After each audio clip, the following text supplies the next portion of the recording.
दुनिया भर के एंटरटेनमेंट इंडस्ट्री में ऑस्कर जितना बड़ा रुतबा शायद ही किसी अवार्ड का होगा, जिसे जीतना तो दूर, इसके लिए नॉमिनेट होना ही एक बहुत बड़ी अचीवमेंट है। पर क्या इस शानदार और आलीशान अचीवमेंट के पीछे कोई कहानी है भी या नहीं? वेल, एक नहीं बहुत सारी हैं। और आज की इस वीडियो में स्पेशल ऑस्कर के मौके पर हम आपके लिए लेकर आए हैं 15 अमेजिंग, माइंड ब्लोइंग और awesome the Oscar awards facts, जो आपका माइंड ब्लो करने वाले हैं। क्योंकि आज की वीडियो में आपको पता चलेगा सबसे पहले ऑस्कर अवार्ड के बारे में, दुनिया में सबसे ज्यादा ऑस्कर अवार्ड किसने किसने जीता है, ऑस्कर कहां पर बनता है और इसका नाम किसने रखा, क्यों बंद कर दी गई बच्चों की स्पेशल ऑस्कर कैटेगरी, और जानेंगे कि ऑस्कर्स में कब कब रॉन्ग अनाउंसमेंट्स की गई। ये और बहुत कुछ आपका इस वीडियो में इंतजार कर रहे हैं, तो देर किस बात की। हे गाइस, मेरा नाम है पंकज सागर और आपका स्वागत है गेमों को हिंदी के एक और फ्रेश वीडियो में। Now without wasting any more time, let's get started. तो ये कहानी शुरू होती है 1927 में, जब academy of motion picture arts and sciences को एस्टैब्लिश किया गया था।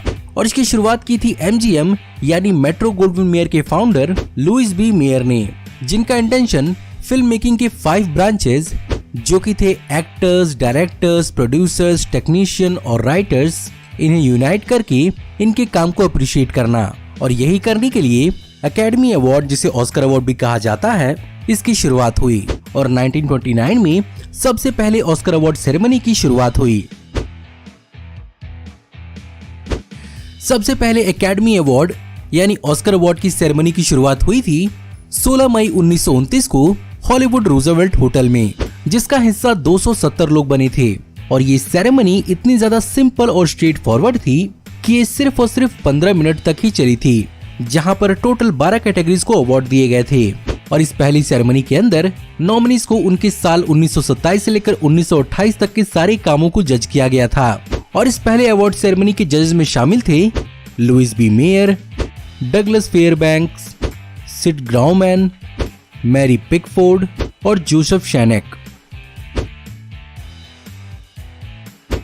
पहली ऑस्कर अवार्ड सेरेमनी में विनर्स को उनके अवार्ड के बारे में सेरेमनी से 3 महीने पहले ही टेलीग्राम करके बता दिया गया था। लेकिन फाइनली 1930 से लेकर 1940 तक इस चीज को चेंज करके विनर्स को न्यूज़पेपर में अनाउंस किया जाने लगा, जहां पर ऑस्कर विनर्स को रात के 11 बजे न्यूज़पेपर्स में पब्लिश किया जाता था। लेकिन वहीं पर फाइनली 1941 में इस चीज को चेंज करके लाइव एनवेलप्स का इस्तेमाल किया जाने लगा, जिसका इस्तेमाल आज भी किया जाता है। और ये बेसिकली दुनिया भर के एंटरटेनमेंट अवार्ड सेरेमनीज का स्टैंडर्ड बन चुका है। ऑस्कर का एक्चुअल अवार्ड यानी ऑस्कर का स्टैचू, जिसे एकेडमी अवार्ड ऑफ मेरिट के नाम से भी जाना जाता है, इसे डिजाइन किया था MGM के आर्ट डिजाइनर सेड्रिक गिबन्स ने। और इसे स्कल्पचर जॉर्ज स्टैनली ने स्कल्प्ट किया था, जहां पर इसकी टोटल लंबाई 13.5 इंच होती है और इसका वजन लगभग 4 किलोग्राम के बराबर होता है। और ये बेसिकली एक ब्लैक मेटल बेस पर होती है, जो आप में से बहुत कम लोग जानते होंगे कि एक फिल्म रील को रिप्रेजेंट करता है। और इस रील के सर्कल्स बेसिकली फिल्म मेकिंग की 5 सबसे इंपॉर्टेंट कंपोनेंट्स को रिप्रेजेंट करती है, जो कि हैं actors, writers, directors, producers and technicians. शुरुआत में पहले ऑस्कर के अवार्ड्स को ब्रॉन्ज की मदद से बनाया जाता था और इस पर 24 कैरेट गोल्ड की प्लेटिंग होती थी। लेकिन फाइनली ब्रॉन्ज को डिच करके इस अवार्ड को ब्रिटानिका मेटल से बनाया जाने लगा, जिसमें अब 3 लेयर्स चढ़ाए जाते हैं। पहला कॉपर, दूसरा निकल सिल्वर और तीसरा और final 24 carat gold. World war 2 के दौरान जब मेटल की कमी हो गई थी, तो ऑस्कर विनर्स को पेंटेड प्लास्टर अवार्ड्स प्रेजेंट किए गए थे, जिन्हें वॉर के खत्म होने के बाद एक्चुअल मेटल ऑस्कर अवार्ड से रिप्लेस किया गया। वैसे इन अवार्ड्स को शिकागो की एक कंपनी RSOSN कंपनीज बनाती है, जो इस सेरेमनी के 3 महीने पहले 50 से 60 ऑस्कर्स तैयार करती है। लेकिन इस सब में सबसे बड़ा इंपॉर्टेंट रोल प्ले करता है इंग्रेविंग। और इस बात को मेक श्योर करने के लिए कि अवार्ड नाइट तक किसी को ना पता चले कि ऑस्कर किसे मिला है, मैन्युफैक्चरिंग के दौरान इन अवार्ड्स पर इंग्रेविंग नहीं की जाती है। और साल 2010 तक एकेडमी अवार्ड विनर्स अपने अवार्ड्स को अपने नाम से इंग्रेव करने के लिए एकेडमी को वापस किया करते थे, जिसके बाद वो उनके नाम के साथ उनके पास आया करता था। लेकिन 2010 के बाद अब उनके पास ऑप्शन है कि वो इस सेरेमनी की होने वाली तुरंत बाद गवर्नर्स बॉल पार्टी में अपने अवार्ड को इंग्रेव करवा सकते हैं। वैसे जो नॉमिनी अवार्ड नहीं जीतते, उनके नेम प्लेट को बाद में रिसाइकिल किया जाता है। अब अवार्ड तो उनका हो जाता है, लेकिन ये अवार्ड उनका होकर भी उनका नहीं होता है। एक्चुअली मेरे कहने का मतलब ये है कि इन अवार्ड्स पर राइटफुल हक एकेडमी का ही होता है। जहां पर 1950 से पहले अवार्ड विनर्स के पास ये ऑप्शन था कि वो अपने अवार्ड को हमेशा अपने पास रख सकते थे और वो चाहे तो आगे उसे बेच भी सकते थे। लेकिन अब एकेडमी अवार्ड विनर्स अपने इस अवार्ड को सिर्फ और सिर्फ $1 में एकेडमी को वापस बेच सकते हैं, और जो इस डील को नहीं मानता है, एकेडमी उसका अवार्ड अपने पास ही रखता है। यही कारण है कि जब 1989 में माइकल टॉड के ग्रैंडसन ने उनकी movie around the world in 80 days में मिले ऑस्कर को बेचने की कोशिश की थी, तो एकेडमी ने इस पर अपना हक जता लिया था। लेकिन वहीं पर कुछ लोग इस अवार्ड को बेचने में सक्सेसफुल भी साबित हुए, जहां पर 1992 में हैरोल्ड रसल ने अपनी 1946 की बेस्ट सपोर्टिंग एक्टर का अवार्ड $60,000 में अपनी वाइफ के इलाज के लिए बेचा था। वहीं पर 1941 के सिटीजन केन मूवी के लिए ऑर्सन वेलेस को मिला हुआ अवार्ड 20 दिसंबर 2011 को $8,61,582 में ऑक्शन किया गया। यहाँ पर सब तो ठीक है, पर यहाँ पर एक्चुअल ऑस्कर के नाम की भी अपनी कहानी है, जहाँ पर इसे अपना नाम 1939 में मिला था और अभी तक ठीक से नहीं मालूम कि इसके नाम के पीछे किसका आइडिया था, क्योंकि इस पर्टिकुलर चीज को क्लेम करने वाले लोग बहुत सारे हैं। जैसे कि 1941 में बेट डेविस ने इस बात को क्लेम किया था कि उन्हें इस अवार्ड को देखने के बाद अपने पहले पति हरमन ऑस्कर नेल्सन की याद आई थी और यहीं से उन्होंने इसका नाम ऑस्कर रख दिया। वहीं पर दूसरी ओर एकेडमी की एग्जीक्यूटिव सेक्रेटरी मार्गरेट हैरिक ने इस बात को क्लेम किया कि इसका आइडिया उनका था, जहां पर उन्हें इसे देखकर अपने अंकल ऑस्कर की याद आई थी। वहीं फाइनली 1934 में टाइम मैगजीन ने इस बात को क्लेम किया कि इस अवार्ड के नाम का आइडिया वॉल्ट डिज्नी को आया था। खैर ये अब भी एक बहुत बड़ी मिस्ट्री है, जहां पर इसके नाम का आइडिया किसको आया था किसी को नहीं मालूम। अब हो सकता है कि शायद आप ये बात न जानते हो कि आज ऑस्कर्स के नॉमिनेशंस को जज करना बहुत ही ज्यादा डिफरेंट और सिंप्लीफाइड हो चुका है, क्योंकि पहले ऑस्कर्स के नॉमिनेशंस को उन्हें कई सालों के काम के बेसिस पर अवार्ड दिया जाता था। और इस चीज का आप अंदाजा इसी बात से लगा सकते हैं कि दुनिया के सबसे पहले बेस्ट एक्टर का ऑस्कर अवार्ड जीतने वाले एक्टर एमिल जेनिंग्स के 2 मूवीज के कामों को जज किया गया था। वहीं पर उसी साल बेस्ट एक्ट्रेस का अवार्ड जीतने वाली जेनेट गेनोर के 3 मूवीज के कामों को जज किया गया था। और इस चीज को चौथी सेरेमनी के बाद चेंज करके स्पेसिफिक फिल्म्स के कामों के लिए जज किया जाने लगा। और अपनी पहली 6 सेरेमनीज तक ऑस्कर को हर 2 साल पर ऑर्गेनाइज किया जाता था और इसी के बाद से इसे ईयरली कर दिया गया। 1929 से लेकर अब तक 3100 से भी ज्यादा ऑस्कर अवार्ड दिए जा चुके हैं, पर क्या आपको मालूम है कि सबसे ज्यादा ऑस्कर किन्हें मिला है?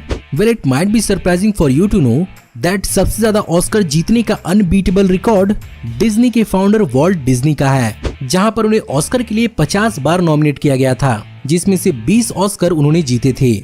उनके बाद नंबर आता है कॉस्ट्यूम डिजाइनर एडिथ हेड और अमेरिकन कंपोजर एलन मेनकेन का, और इन दोनों ने अपने अपने कामों से 8 अवार्ड जीते हैं। वहीं पर इनके बाद नंबर आता है कैथरीन हपबर्न का, जिन्होंने अपने करियर में 4 ऑस्कर अवार्ड जीते थे। और सबसे मजे की बात तो ये है कि उन्होंने एक भी ऑस्कर अवार्ड अटेंड भी नहीं किया था।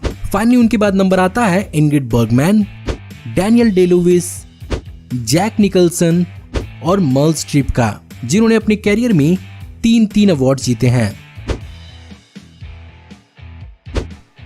फाइनली ये बात तो हो गई ऑस्कर विनर्स की, लेकिन कुछ ऐसे ऑस्कर विनर्स भी रह चुके हैं जिनकी चौड़ एक अलग ही लेवल पर थी और इन्होंने ऑस्कर्स को रिजेक्ट कर दिया। सबसे पहले बात करते हैं राइटर डडली निकोलस की, जिन्हें 1935 में द इन्फॉर्मर मूवी के लिए बेस्ट स्क्रीन प्ले का अवार्ड मिला था, लेकिन उस समय चल रहे राइटर स्ट्राइक के चलते उन्होंने अपना अवार्ड एक्सेप्ट नहीं किया। दूसरी ओर जॉर्ज सी स्कॉट, जिन्हें 1971 के उनके काम पैटर्न मूवी के लिए बेस्ट एक्टर का अवार्ड मिला था, उन्होंने ऑस्कर को मीट परेड कहकर इस अवार्ड को बाइकॉट किया था। और फाइनली सबसे मोस्ट फेमस केस है 1973 में मार्लन ब्रांडो का, जिन्हें उनके द गॉडफादर मूवी में डॉन वीटो कार्लियोनी के रोल के लिए बेस्ट एक्टर के लिए अवार्ड दिया गया था, लेकिन उन्होंने इस मंच का इस्तेमाल नेटिव अमेरिकन पर हो रहे अत्याचार के लिए लोगों का ध्यान खींचने के लिए किया, जहां पर उनकी जगह पे शाशीन लिटिल फेदर ने मार्लन ब्रांडो के मैसेज को सबके सामने रखा। फाइनली ऑस्कर के इतिहास में एक ऐसा मौका भी आया जब एकेडमी ने फॉरेन मूवीज को भी पहचान और अपना सम्मान देने का फैसला किया, जिसके कारण 1957 की ऑस्कर की 29वीं सेरेमनी में बेस्ट इंटरनेशनल फीचर फिल्म की कैटेगरी को ऐड किया। सबसे अमेजिंग बात तो यह है कि इसके अगले ही साल यानी 1958 में हमारी इंडिया से Mehboob Khan directed mother India भेजी गई, जो इस अवार्ड को जीतने से सिर्फ और सिर्फ 2 वोट पीछे रह गई। और इसी के बाद से लगभग हर साल इंडिया की तरफ से एक मूवी को ऑस्कर के लिए भेजा जाता है, लेकिन अब तक सिर्फ और सिर्फ 3 ही मूवीज अपनी फाइनल नॉमिनेशन में जगह बना पाई हैं, जिसमें मदर इंडिया के अलावा 1988 की सलाम बॉम्बे और 2001 की लगान मूवी शामिल है। क्या कभी आपने सोचा है कि ऑस्कर में स्पेशल बच्चों की कैटेगरी क्यों नहीं होती? एकेडमी अवार्ड की हिस्ट्री में एक ऐसा जमाना भी था जहां पर ये कैटेगरी थी, जिसे एकेडमी जुवेनाइल अवार्ड कहा जाता था, जिसे सिंपली जुवेनाइल ऑस्कर के नाम से भी जाना जाता है। और इस अवार्ड को सिर्फ और सिर्फ 1935 से लेकर 1961 तक ही दिया गया, जहां पर 18 साल और उससे कम के सारे परफॉर्मेंस को इस कैटेगरी के लिए कंसीडर किया जाता था। जहां पर शर्ली टेम्पल 6 साल की उम्र में इस अवार्ड को जीतने वाली सबसे छोटी एक्ट्रेस बनी। वहीं पर मिकी रोनी 18 साल की उम्र में इस अवार्ड को जीतने वाले सबसे ओल्डेस्ट एक्टर बने। फाइनली इस अवार्ड को डिसकंटिन्यू करके चाइल्ड एक्टर्स को भी एडल्ट एक्टर्स के बराबर ही ऑस्कर अवार्ड दिया जाने लगा। आज जिस बेस्ट पिक्चर के लिए दुनिया भर में हल्ला होता है, पहली सेरेमनी में इसे एज अ सिंगल कैटेगरी नहीं रखा गया था, बल्कि इसे 2 डिफरेंट कैटेगरीज में डिवाइड किया गया था, जिसके कारण 1929 में सनराइज को यूनिक एंड आर्टिस्टिक पिक्चर का अवार्ड दिया गया, वहीं पर विंग्स को आउटस्टैंडिंग पिक्चर का अवार्ड दिया गया।